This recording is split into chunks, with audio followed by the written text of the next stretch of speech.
All right, we're live. Woo. So, welcome everybody to our latest very good live stream. Today's live stream episode will be on Dart Frog deployments. Before we get started, I want to just say a little bit about Very Good Ventures. So, we are a Flutter app development consultancy working with a lot of different companies to design, build, and scale successful Flutter apps. We also have some very good tools on our open source organization on GitHub, so you can check that out at Very Good Open Source. With me, I have Felix and Jochum, both from VGV's open source team, as well as Marcus from the Flutter community. He's long been a friend of VGV, and we've been working with him on various things throughout the years. Today, these three are going to walk through how to deploy a Dart Frog project. I do also want to note that Dart Frog is currently experimental, but we are actively working toward a stable release, so hopefully that will come soon. Stay tuned. If you have any questions during the stream, please add them to the chat and we'll try our best to address them during the live stream. If not, we'll try to get to them at the end or answer them via some other avenue, whether that's in the comments or on Twitter or something else. One last note, we do have a shiny new documentation site for Dartfrog, so I do just want to put the URL on the screen here. It's at dartfrog.vgv.dev, so check that out for the official documentation. That will always be kept up to date, so keep an eye on that. All right, so do you all want to introduce yourselves, and then I'll skedaddle and keep an eye on the chat. Yeah, sounds good. Marcus, why don't you go first? You're our special guest. Yeah, I'm Marcus Twitchell. I work for a startup called Morel Technology. We're a platform that enables any local restaurant or coffee shop to have their own awesome mobile app. They can kind of build it themselves, kind of like Squarespace, but for mobile apps for really, really small restaurants.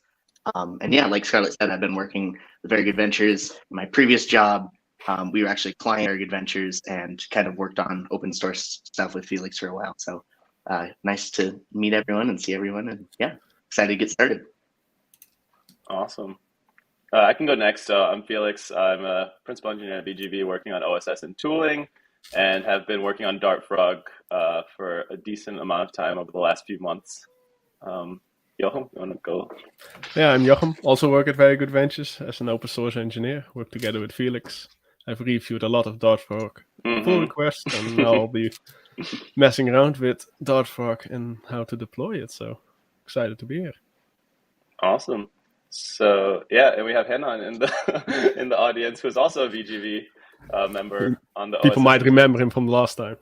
Yeah, he was our intro to Dartfrog stream guest. So now we'll do some more sophisticated, hopefully, demos of how to deploy a Dartfrog server. Which I think, Marcus, you didn't mention that you're the one who wrote the docs on deploying.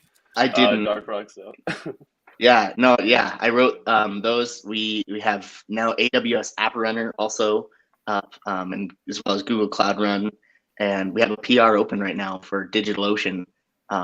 So keep recommending what we should do next on Twitter, here, whatever, as far as where people want to deploy, and we'll keep making docs. Yep. Yeah. We'll have to cover all the platforms eventually, but yeah, let's get started then. I guess. So I'll probably just be in the background, but I guess Jochen will kick us off. And we have an app kind of prepared already, which we can start by walking through, and then we'll see if we can deploy it. Yes. Shall I share my screen then? Go for it.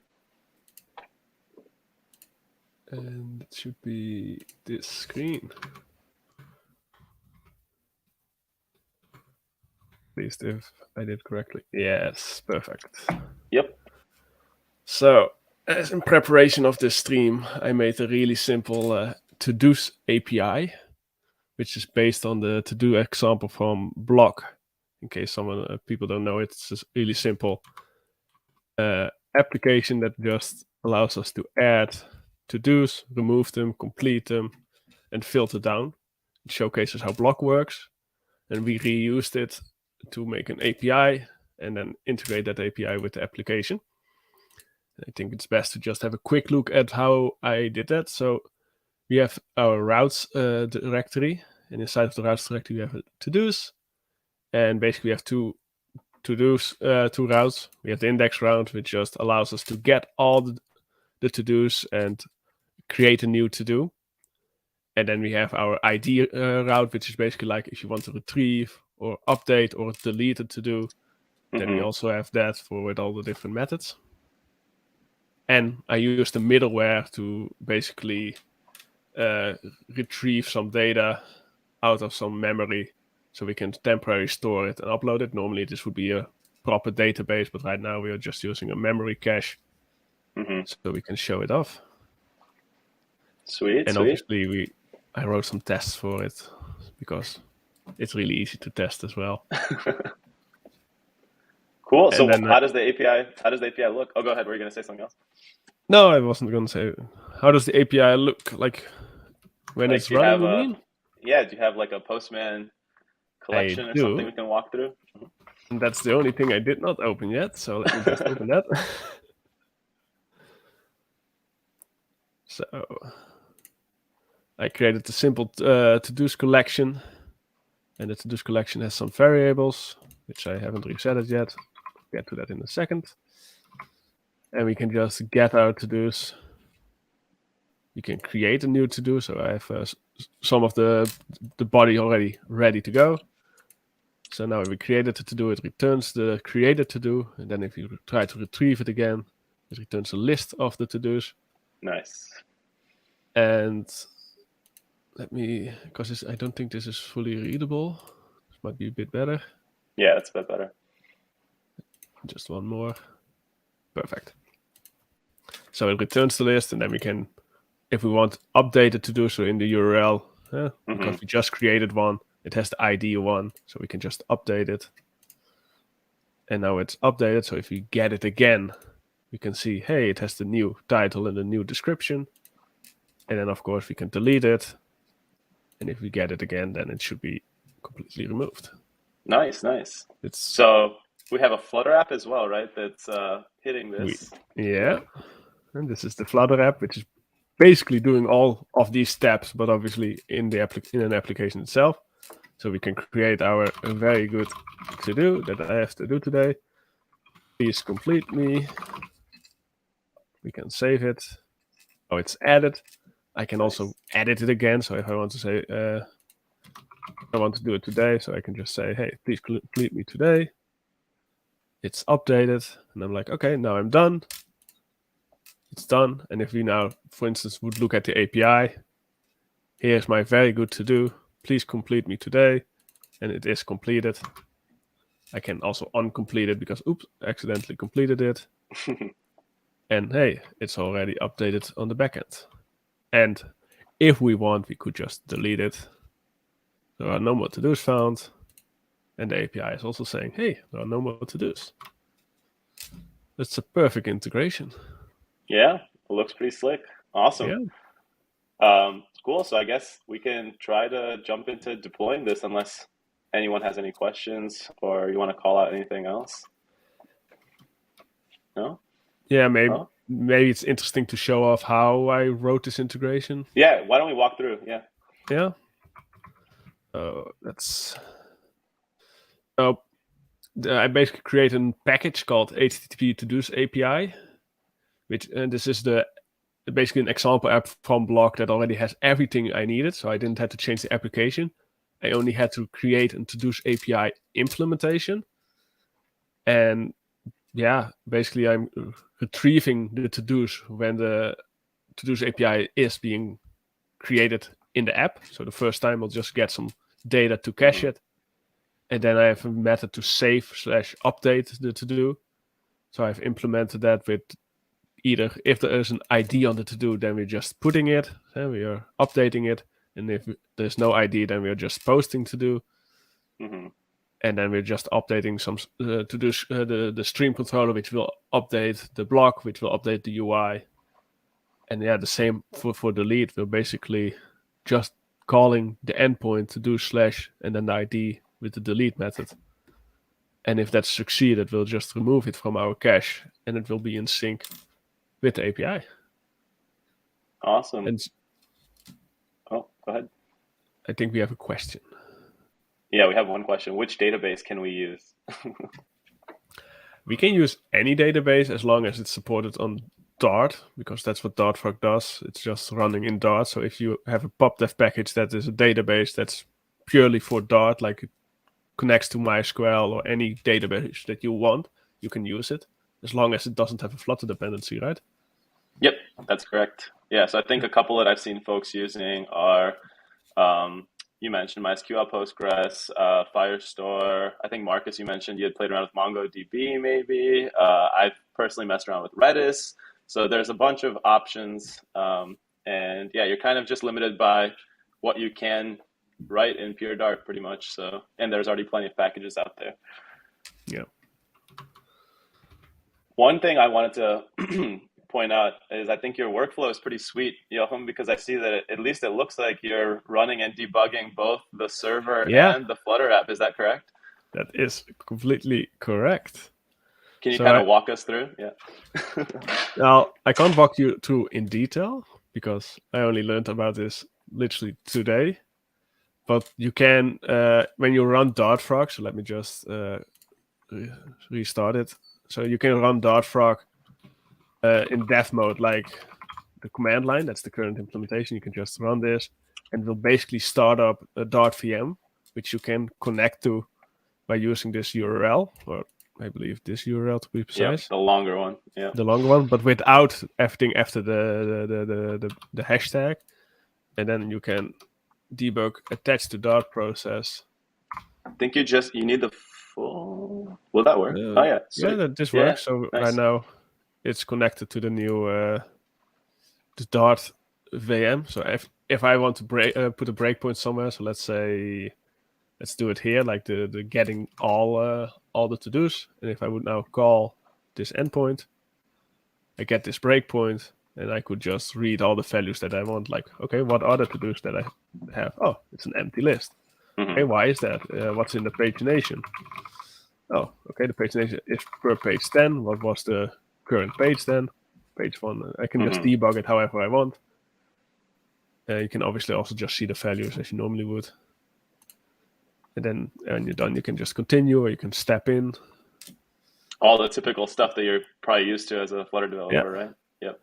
And, well, maybe we should just talk about what you have been working on related to this. Yeah, we can quickly mention it. Definitely not. It's not available currently, and it's not final, but we do have plans to hopefully soon release a way to just debug and attach directly from VS Code and IntelliJ. So Jochum can demonstrate what that would look like.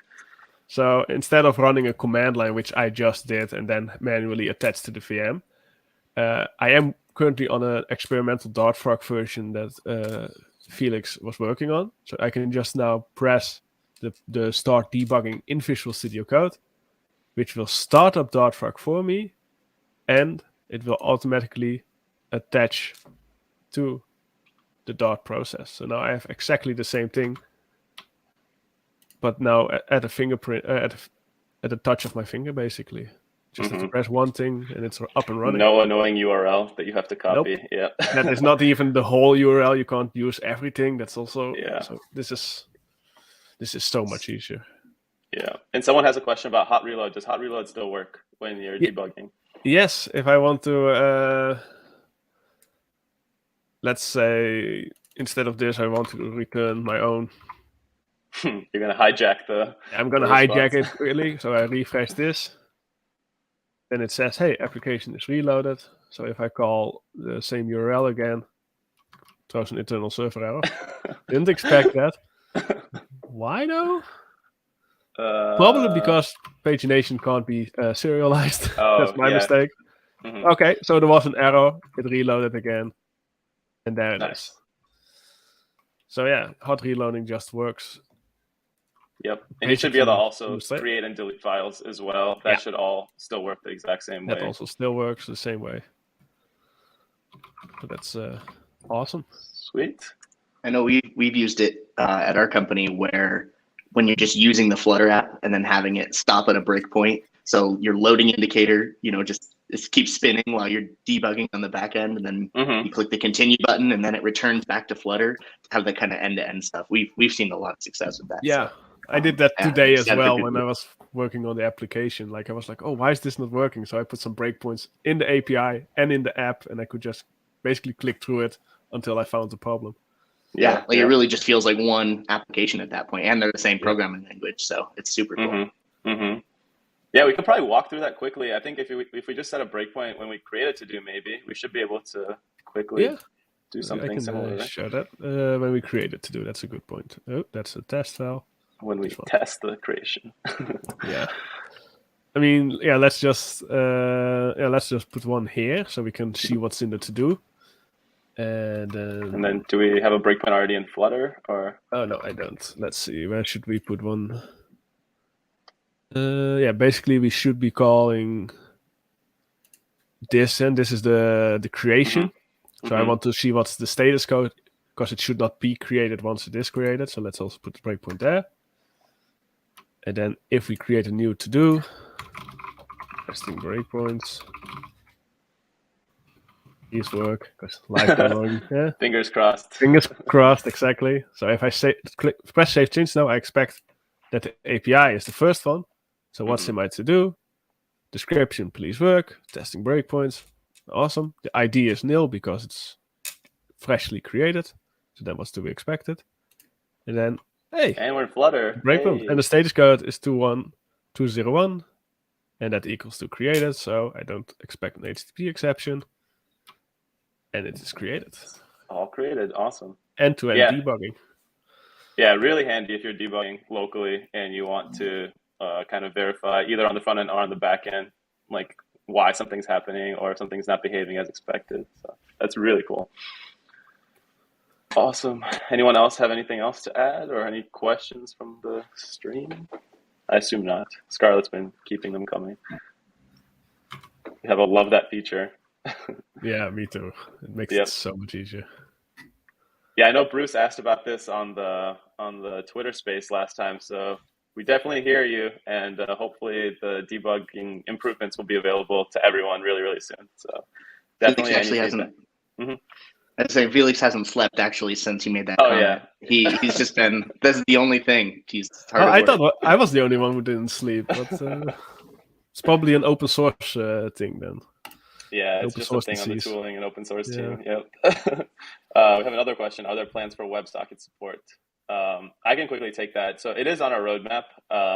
We're still working. The priority right now is to basically address everything that we've deemed critical for a stable release of Dartfrog. So we're aiming to have a 0.1 release fairly soon. And WebSocket support is not part of that stable release at the moment. That'll be something that we work on shortly after, but it is on the roadmap. So if you have kind of like any feedback or suggestions for what that could look like, please. I think there's an issue already open, so leave any comments, and we will be reading through those as we get closer to implementing it.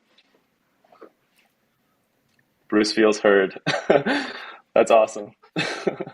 Yeah, we definitely, like, I don't know, maybe people don't realize, but we definitely read every single comment, and we definitely hear every piece of feedback that is given, and we take it into consideration and carefully think about like the impact that changes will have on the community and existing users. So every time you leave feedback, one of us, if not all of us, reads that and carefully thinks about it. So keep it coming.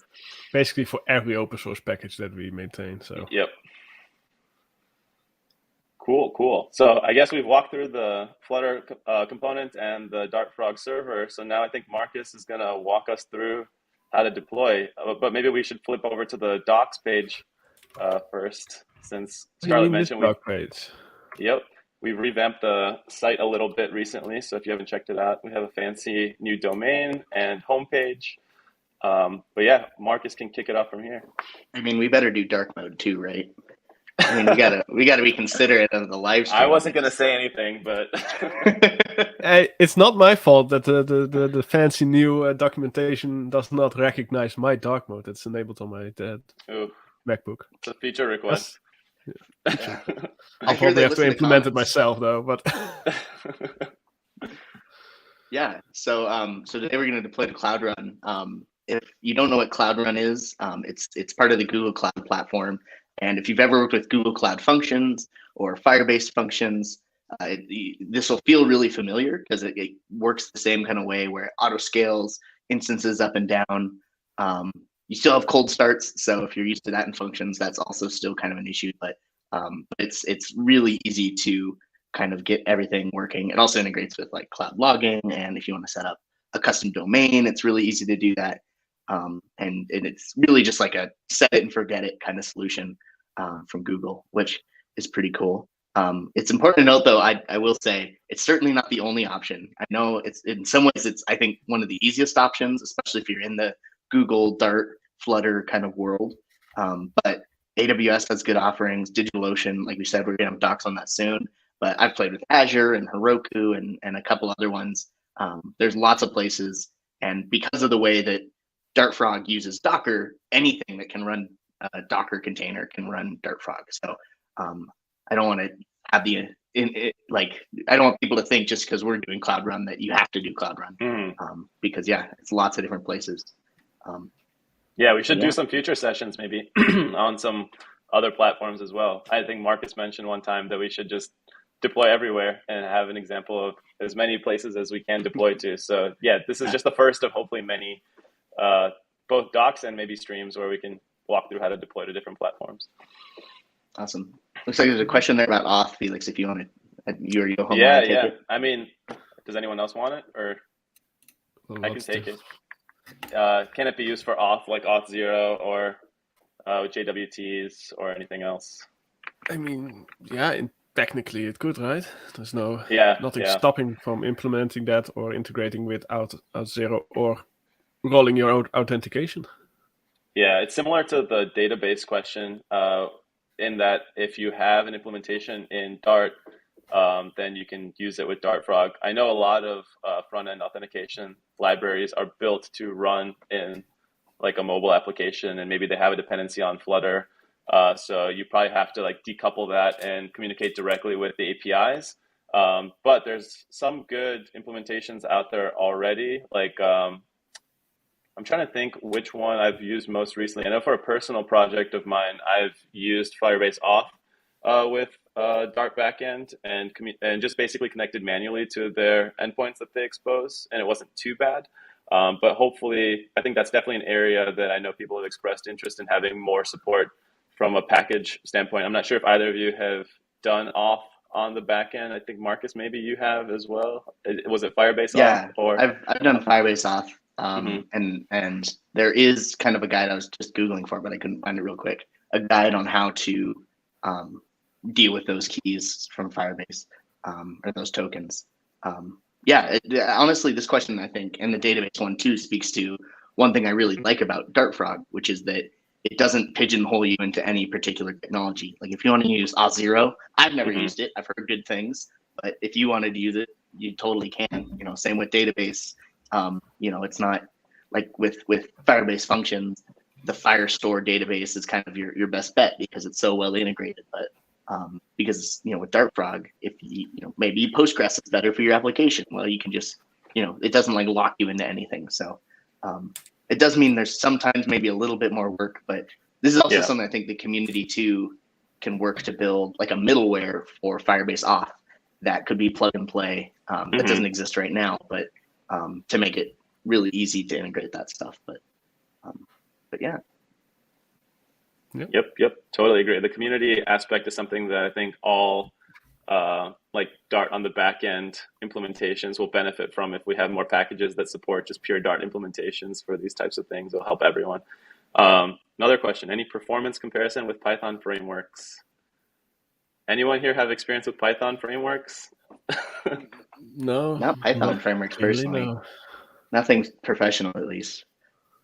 I think I used Django like a really, really long time ago, but nothing recent. I guess like in terms of performance comparisons, I know there's an issue that is on Dartfrog right now for benchmarks. And I shared some benchmarks that I ran on my machine that you can take a look at, and I encourage people to run their own benchmarks. I don't know exactly how it would compare to Python, but from what I've seen, it's pretty capable. Like Dartfrog in terms of performance is pretty similar to Shelf, and Shelf is used for pubdev, which is used by many, many people. And I think like depending on what you're building, of course, like you have to keep that in mind and profile yourself and make sure that it's the right tool. But there's no like red flags or like immediate concerns that I've had with using Dart on the back end personally. Not sure if either of you No, me neither. have anything to add. Yeah. Yeah, I'll just say too, I think if speed is your main concern, maybe this isn't the right, like there are frameworks that are like hyper focused on speed, Right. like Elixir and the Phoenix framework and stuff is just, and the other thing is if you're really focused on speed, I wouldn't deploy to Cloud Run either, because Cloud Run, while it's great, you're gonna have cold starts that are gonna throw off your time, and even just in general, it has to go through the piping of Google Cloud to get to your actual code. And it's not slow, but it does add a couple milliseconds that if you're really worried about the cranking out every couple milliseconds of your code, I definitely there's I think better solutions for that. If you're writing like a application, maybe like a drawing application, a whiteboard thing that has to be shared, maybe this isn't a game package, a game. Yeah, for That's now. games. Interesting. Yeah, I think WebSockets we could do cool stuff there, but we'll sure. We'll get there slowly. But also, to Marcus's point, like latency is probably also like a bigger factor there. You want to probably deploy on the edge, like as close to your users as possible, if speed is a real concern. So you don't get that for free with Cloud Run, although you could set up something similar with the Google ecosystem. We're not going to cover that today, but maybe that's a topic for a future live stream. Another follow-up question, is it faster compared to Express?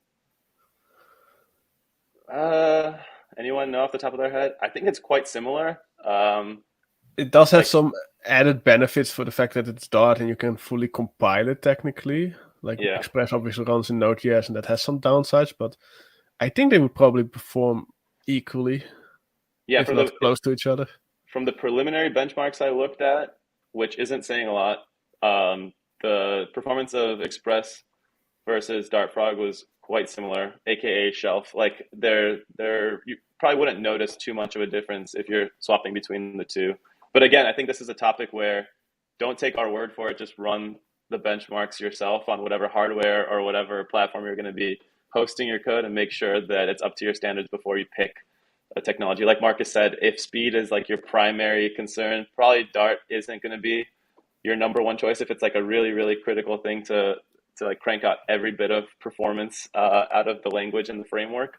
But yeah, it's more than capable of doing pretty much most things that you'd want from a web framework. So definitely take a look at the benchmarks and run your own. And I think we'll probably invest some time in having some automated benchmarks that are running on a regular basis in the near future, so that you can see over time if we make some optimizations or improvements, just kind of how we're trending. So if folks are interested, definitely share your own findings as well. I know that's always an area that people immediately ask, like, what are the benchmarks? How does it compare?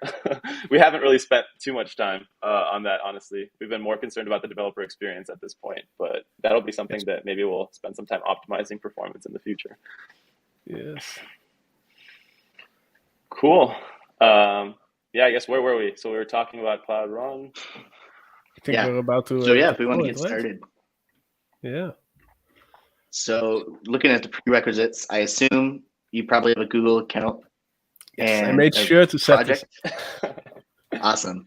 And then you do need a billing account to kind of get stuff started. Yep.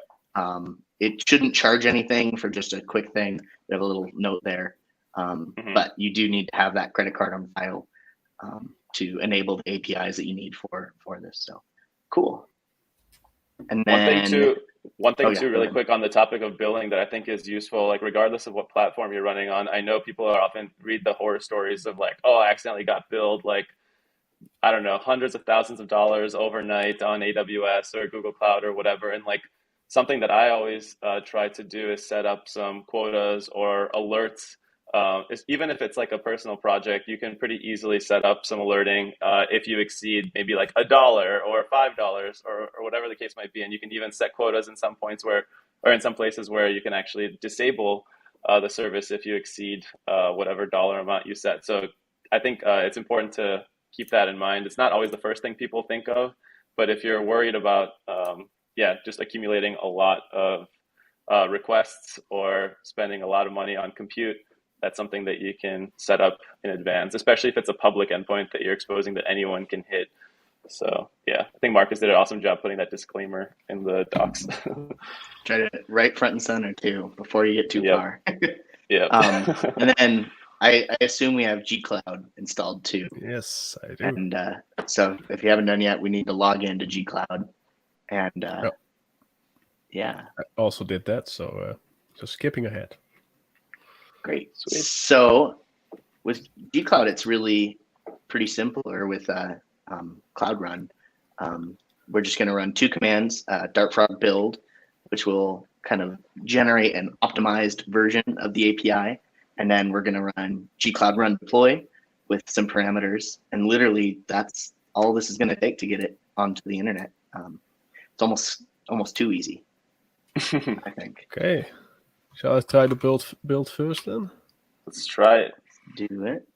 It's that is the wrong one. This is the one we need.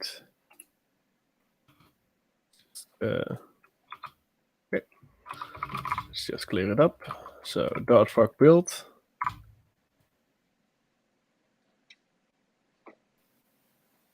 Just doing its thing. It says created Sweet. a production build in the build directory. Okay. Awesome. Awesome. And So far, then so we good. can just run the gcloud run deploy command. I have to fill in some of the values I see. Yep. Just copy in that. If I remember correctly, and correct me if I'm wrong, Felix, I think this should be... Very good. To-dos API, I believe. Yeah. right. I think so. And for those watching, this is something that you'll configure in the Google Cloud Console. When you sign in, you'll create a new project, and then within that project, you would create a service. And so these names will vary depending on what you call your project and what you call your service. And the region as well. I believe you're right. That central one. Yep. Because I remember it was equal to what was in the example. So awesome. So we can the other thing I'll say too, that source build flag is basically what we're saying is upload the source of what this service should be is the build folder. So because you're running this from your top level directory, that's kind of what that is saying. Yeah, that's an important one. Don't want to miss that one. Yep. And that tells gcloud you want to upload whatever's in that folder and start building. And maybe while it's running, because it will probably take a couple seconds to run at least, we could talk about like what it's doing. Would that be a good thing to do? Then run it. Are you ready? And maybe too, we'll say the allow unauthenticated. If anybody sees that and is like, oh, what does that mean? It just means that we're skipping the Google Cloud authentication. So it's going to be a public endpoint. It means anyone will be able to call that endpoint. You can still have your own JWT authentication or Firebase auth that lives in your code kind of underneath. This just means don't use the Google Cloud IAM permissions to access this service. Yep. We have a question. Could the Dartfrog build just write the exact command that you would copy and paste? I assume that means could Dartfrog CLI just automatically deploy to Cloud Run for you? I mean, it could, unless I'm reading that wrong. One thing that we've talked about is having like a deployment command to make it easier to deploy to different providers. It's not high on the priority list at the moment, just because we do have docs and it is pretty straightforward to deploy. Okay, awesome. So yeah, at the moment, we just have these guides that you would follow along. In the future, I could see us having like a Dartfrog deploy Cloud Run type of thing that automates as much as possible. You'd still have to provide like obviously project name, service name, region, all that information. But yeah, a lot of this could be even simpler, even though it's already just 2 commands. We could probably slim it down even further. Just one command. Yeah. We have another question. Is it very good branding, or are you just proud of your to-dos API, Jochum? I am quite proud of it because it barely took me any time to implement it. Like it was, I think I spent like a few hours on it to get the basics done, and then I could just write the test as well. So yeah, I am very proud of it, but of course it's also very good branding. Yeah. That's just our trademark, We have to make the You very can't good resist. I You just can't. can't resist. It looks like Another it's one. another Oh, one. did it build? We have another question really quick. Any cost comparison running Dart code with other frameworks? It's probably that- too far in the that- weeds, but go ahead. Yeah, Like when running in the cloud, or that's what I assume.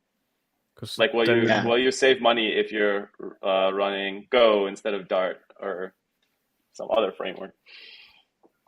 I mean, it I depends know on the how way the cloud prices Cloud- it, right? Yeah, I know the way Cloud Run charges is by CPU usage and I think network usage and maybe some other things.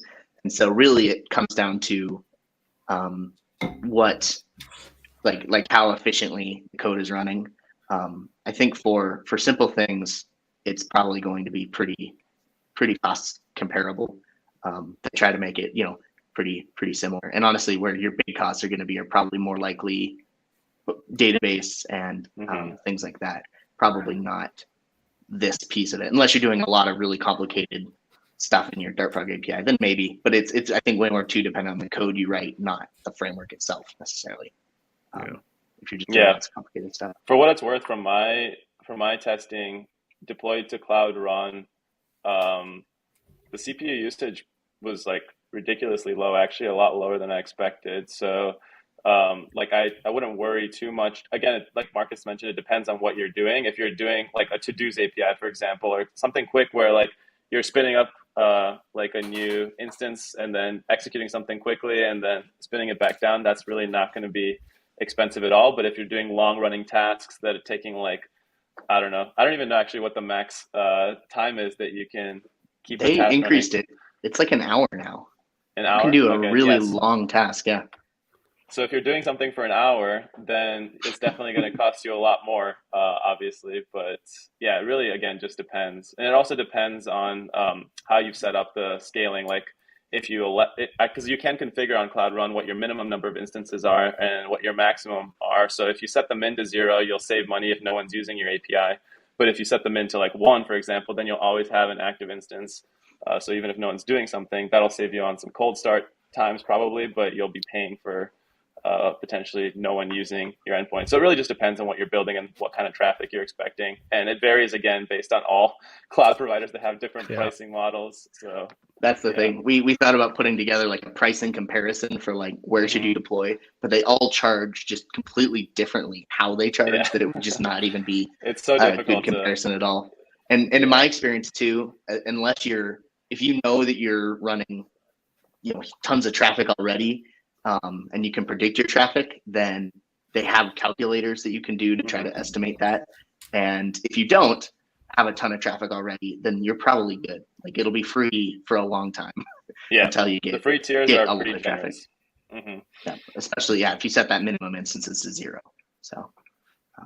And as Marcus mentioned, because Dartfrog's using Docker, you should be able to pretty easily deploy somewhere else if you're not happy with the infrastructure that you're running on. If it becomes too expensive, or I don't know, you don't like the latency or the startup times or whatever the case might be. Like if you're unhappy, it's pretty flexible. You should be able to try a bunch of different providers, which is kind of why we're doing this series, to show how easy it is to deploy so that you're not locked in and you can be flexible. But yeah, really good questions. Yeah. Talking about deployment passed, right? Yeah. Last time I had an URL here, but this time the URL is gone on where it got deployed. Yeah, it looks like something happened. It does say it's deployed and serving 0% of traffic. So I wonder if something. Oh, yeah. Something You weird know happened. what that probably is? Let me quickly look. I think that might be because we did a test run and then rolled it back. So it's probably still rolled back to the previous version. Oh, of course, yeah. That's what you get for doing it ahead of time. Yeah, we tried to testing prepare and then it backfired. Here, I'll switch it really quick right now to the latest revision. And then, do you have the URL, Jochum? I should have it somewhere. I can drop it. I had it here, right? Yes, I do have it. Yes, awesome. Nice. I just checked, by the way, and we flipped it back. So it should be the latest revision is the one being served. It's an empty So we can array. test Oh. it. Nice. So that would mean that if I update it in Postman, and it's calling Nice. my new backend. Okay, that's Cool. And can you I'm- maybe spam it a little bit? Maybe like send a bunch of requests. Let's see, like on average, what's the entry level? I can't really spam it in Postman, can Oh I? yeah, you're right. But we're getting what? We're getting 160 milliseconds, and you're not And I'm- located in US I Central. was about to so- say, and I'm from Europe on a 4G connection, so that's pretty fast. That's actually way faster than I would expect. And Yeah. part of it is because we're only sending in, less than a megabyte Yeah. or less than a kilobyte. I mean, Yeah, we're sending almost no data. If you're located in the region, you could probably expect like 40 milliseconds, 50 milliseconds. I'm not sure how low you can get it, but I think for a mobile app, this would be great. Like this would be Mhm. exactly what you'd expect as a user, probably. Why don't we just? We're also not try talking it to a then? database. I think if you Yes. added like an actual database on here, that would probably that will change add another hop. Yeah, exactly. Yeah, because everything's in memory. Should we try it? Yeah, so let's try it. Yeah, how are we gonna try it? You switch the URL? It was that Yeah, simple? that's just that simple. The whole API is basically it just wants to know where the server is, and then it will just do everything for me. So I can just restart the application now, Nice. and let's see how the user experience. Let's see if it is a very good to-dos API.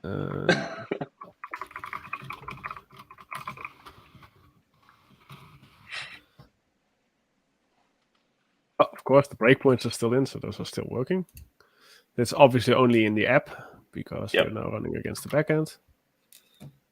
So Nice. that wasn't a real very good experience because obviously there was a breakpoint that I now removed. We So got interrupted. another one. And while you're doing that, which database is being used, or is it just in memory? Right It's now, still the in-memory database. Yeah. On the Dartfrog side, we're just maintaining in-memory Yeah. database. So if that container would restart, I would lose all the to-dos basically. Yeah. That can be an exercise for people to hook it up to a real database. Yes. But yeah, it looks like it's working. Maybe try loading in your browser now the to-dos endpoint. Make sure we get the original. Yeah, let's see. Yeah, there it is. Really small, but there it is. Zoom a bit in. Nice. So the deployment was pretty easy, pretty painless. It's pretty fast for Europe to the US. Mm-hmm. Cool. Let's see. Is there anything else worth covering in the docs? I mean, the docs, just at the end, there's some stuff about how to set your project and stuff, but also some information at the bottom about logging and connecting to a URL or a domain name. Right now it's that Google generated one. Mm-hmm. And so, yeah. Awesome. One other thing that we didn't really go through because Jochum had already done this before, but Marcus points out in the docs, the first time you're doing this, you'll be asked to enable a couple of services in the command line when you're deploying. So you'll have to say yes to a couple of different prompts. So don't be alarmed if that happens to you if it's your first time. But since we've gone through it already, we didn't have to enable anything. Everything's already been enabled. Yep. I guess one other thing too that might not be obvious, at least wasn't obvious to me when I first started using Cloud Run, is that every time you deploy to Cloud Run, all of your previous deployments are saved in the artifact registry, right? So you have all your previous images there. So it's important to make sure that you only keep the previous whatever n amount of images that you want, and also that you optimize your images because that does technically count as part of cloud storage. So if you have massive images and they're not being deleted and you have hundreds of deployments, that's going to add up, and it's not going to be Cloud Run cost, it's going to be cloud storage cost that you end up paying for. So I think that's definitely something to keep in mind. By default, all of your deployments are saved so that you can roll back, kind of like what happened to us. We rolled back to the original revision. So that's a really handy feature, but also could bite you if you're not aware that you're maintaining all of your previous deployments. Could become quite expensive then. Yep. Yeah. It's pretty cool. I think the gcloud command, that gcloud run deploy, it's really cool because it does a lot of stuff for you automatically. So I kind of, in the docs here, point that out, that it actually uploads the /build directory to cloud storage, and then it actually starts a cloud build task. And so that's their Google's CI/CD thing to do all the Docker build and stuff. So if you were to look at like the AWS docs, for example, or kind of other ones, they don't have kind of comparable service or comparable commands to that. So you'll have to do things like install Docker on your computer and actually do the Docker build yourself. So if you're looking through the docs and you're like, oh, this seems way different, really, in the end, they're basically functionally doing the same thing of do a Docker build, push it to some repository, Docker push, and then deploying from that image. But the cool thing with gcloud is that they just, that one command does all that automatically, which is pretty cool. So, yeah, that's pretty slick, to be honest. A single command to just basically do it all. Yeah. And I've talked to some Google Cloud people, and they're pretty proud of it. Like I've been poking around at all these different ones, and no one has a command quite like that yet. So I'm sure it's only a matter of time. But it is pretty cool. We have another question. Role-based profile for users. How can it be added? ? I'm not sure if that means to manage who can hit the API or who can manage everything in the cloud. I don't know if either of you want to speak to roles, or I can try to answer it. I'm not that experienced with the Google Cloud to know exactly. Yeah, I mean, you can spend a lot of time configuring just like different permissions and creating custom roles and really like locking everything down. So that could be its own. I'm sure there's plenty of articles and videos covering that extensively. Marcus, were you going to say something? Oh no, I was just going to say, that it's a lot. We do have, we did set it to unauthenticated for the actual endpoint. So any service, your browser, whatever, if you get that link, can call that service. So from that standpoint, any kind of role-based permissioning for like the Flutter app would have to happen in the code of Dart Frog, using some sort of authentication solution, and then you can set up however you want. Yeah.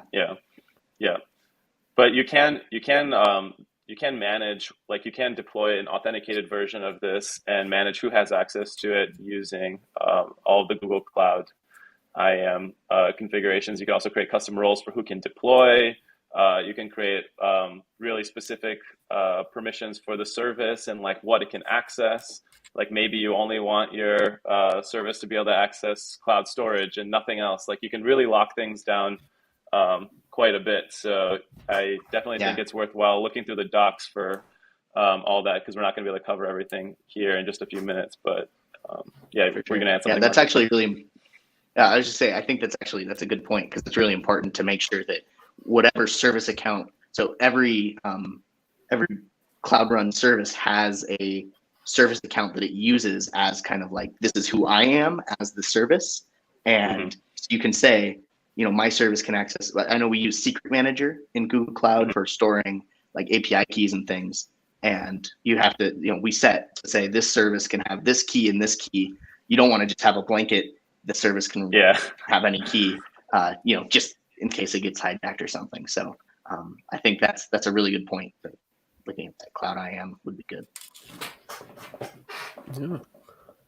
Google Cloud is simpler like Dart Frog. Cool. Yeah, we're trying to keep it as simple as possible. Hopefully we can make it even simpler in the future. We have another one. Can we clone this app? Jochum, can we clone this app currently? Currently, no.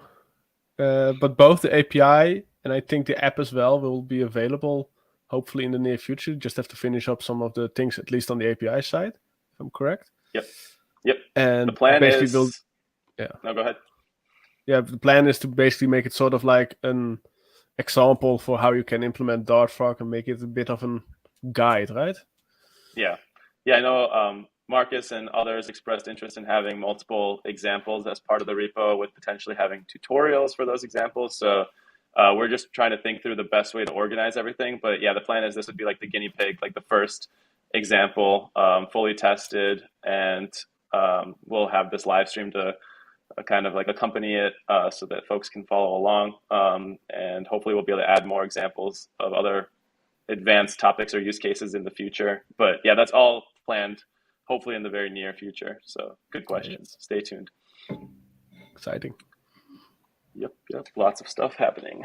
Any other questions, comments? I think it was pretty seamless. The demo went well, considering that we were using an experimental version of Dart Frog and we were doing all this live. I think it went pretty well. I mean, we have another question. Oh, go ahead. Yeah, I was about to say, like, it might also be interesting to go through the Docker file. Like Marcus mentioned that now a few times that it uses Docker, but let's do the question first, I think. Yeah, can we contribute to Dart Frog docs? Marcus, I think you're the best person to answer this. Can we contribute? Please do contribute to Dart Frog docs, especially I think to pointing out where you were confused, like opening an issue and saying, hey, this part I didn't really understand, super helpful. And then if you do have a lot of experience, if in like, Azure or something, I've never worked with Azure. I just created an account a couple days ago to try to learn. And but if you have a lot of experience deploying Docker to Azure, that would be awesome. And we use for Dart Frog. Sorry, go ahead, Felix. No, keep going. I was just going to mention. I was just saying we use Docasaurus, right?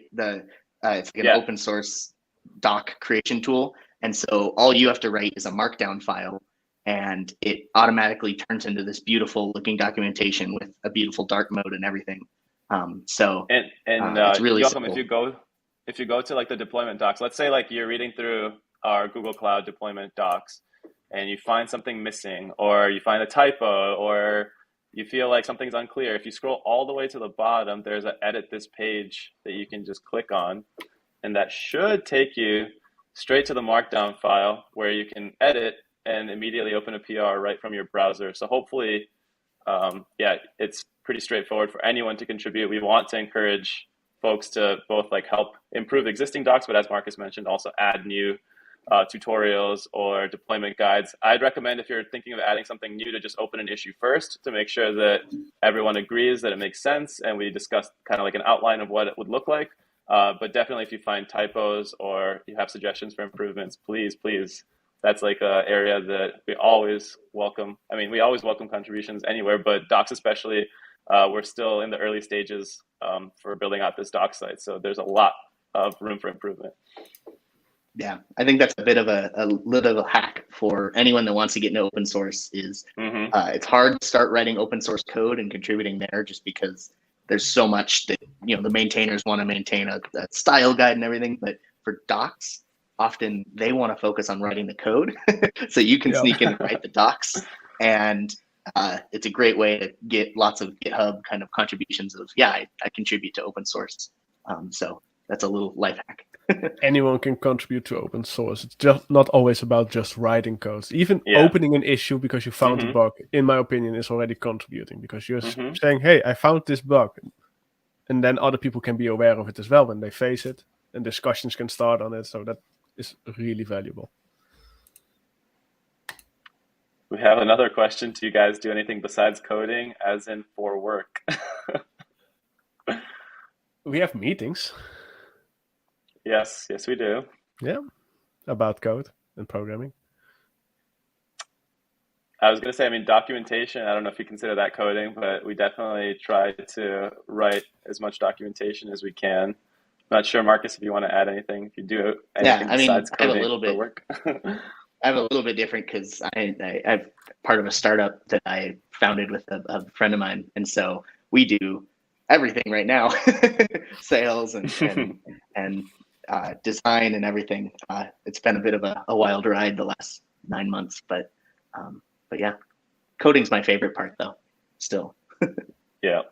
I was going to say part of what we do on the OSS and tooling side of BGV, besides coding, is understanding what should we build next, what should we focus on, what should we continue maintaining, like working with our teams on the consulting side to understand what problems they're facing. So there's a lot of kind of like internal planning discussions, prioritization of, kind of like what do we want to focus on?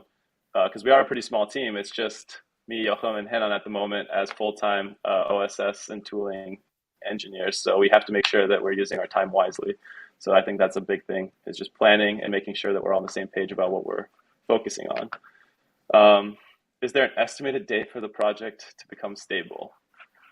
I guess I can take this one. No, there's not a hard date, but for me, it's as soon as possible. So you can look at the GitHub repo. We have a milestone for 0.1 for Dart Frog, and I'm trying my best to basically add any issues that I think are blocking us from a stable release as part of that milestone. So you can take a look.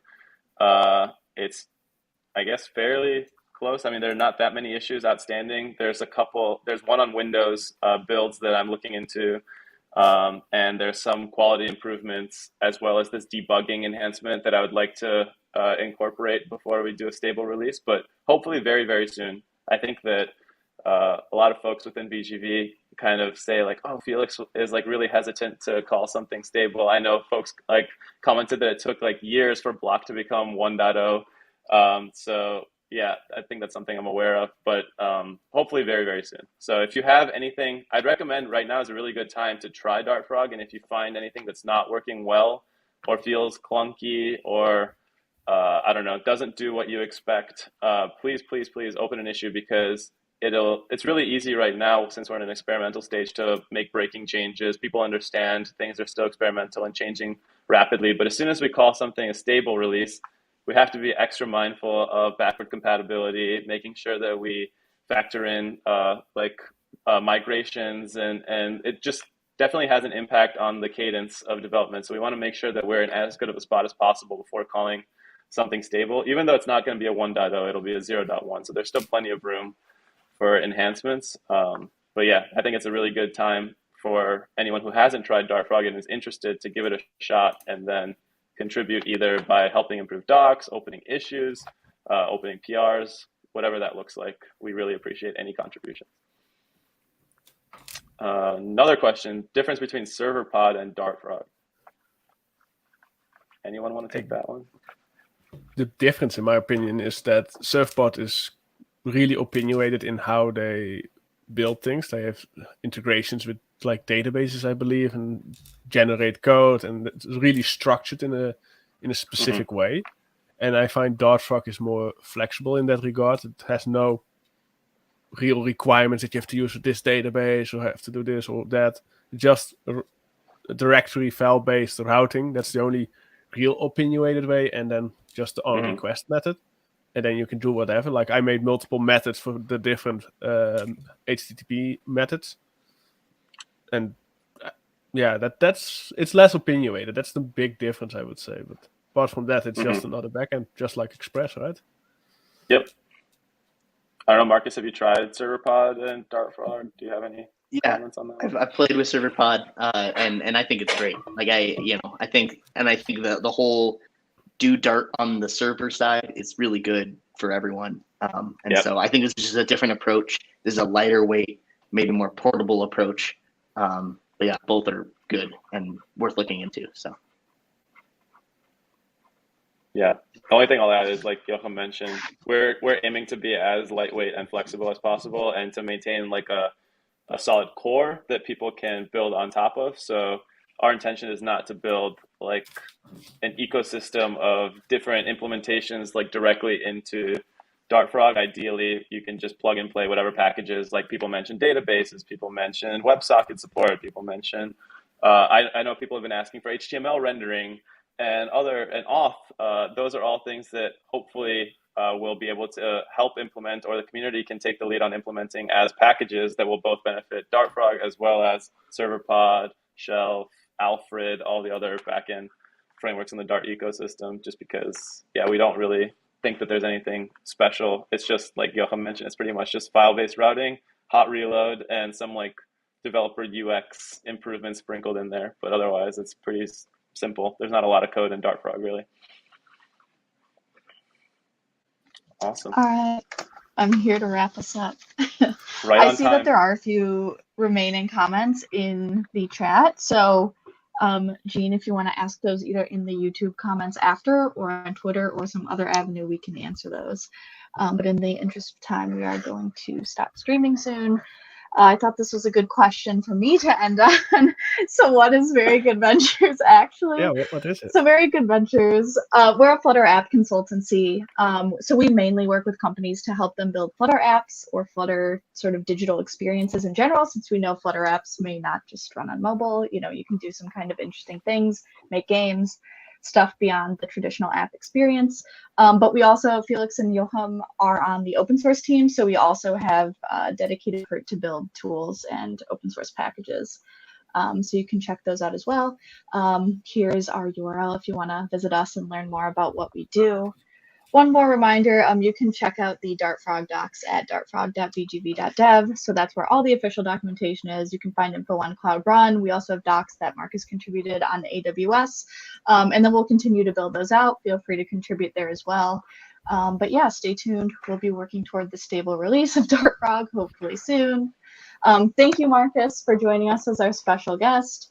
Thank you, Jochum and Felix, for demonstrating. And thank you, everyone in the chat, for asking your questions. Again, feel free to either ask in the YouTube comments or on Twitter. You can find us at VG Ventures, and we can do our best to respond there.